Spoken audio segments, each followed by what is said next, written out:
Bienvenue dans la Minute des Parents avec Sandrine. Bonjour à tous, bienvenue dans notre série intitulée « L'enfant qui argumente sans arrêt ». Aujourd'hui, nous explorons la manière de réagir lorsque notre enfant débat perpétuellement. Dans un premier temps, tentez de déceler les motivations profondes derrière ces batailles verbales. Encouragez-le à partager ses désirs et à mettre des mots sur ses émotions. En adoptant une écoute attentive, vous saisissez plus profondément son point de vue en lui offrant cette opportunité de s'exprimer. Vous pouvez atténuer son besoin incessant d'argumenter. Reconnaissez ses désirs.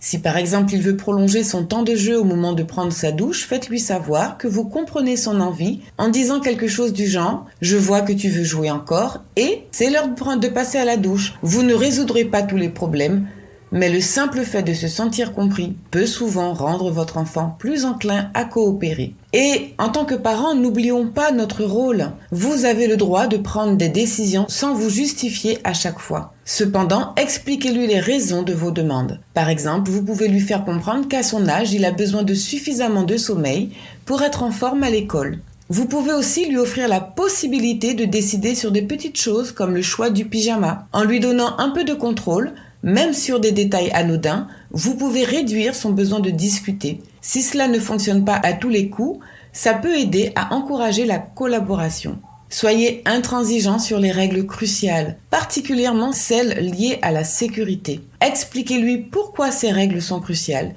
et gardez une constance dans leur application. Toute incohérence dans l'application des règles inciterait davantage à la négociation. L'ajustement des règles à son âge et à son développement est la clé. Affirmez vos limites sans trop vous justifier. Assurez-vous qu'il comprend bien ce que vous attendez, mais ne répétez votre demande que 2 ou 3 fois. Exprimez-vous clairement et calmement plutôt que d'attendre et de crier pour poser vos limites. Par exemple, vous pouvez dire « J'en ai assez parlé.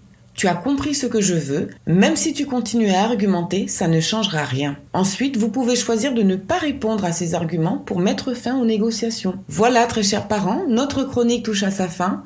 Je vous retrouve demain matin pour un nouvel épisode. Dites-moi en commentaire si ces quelques astuces pour naviguer dans le monde parfois tumultueux de l'enfant qui aime débattre vous ont été utiles. Rendez-vous sur mon site www.fabriquedb.com. D'ici là, prenez soin de vous et surtout prenez soin de ces précieux liens familiaux. C'était la Minute des Parents avec Sandrine.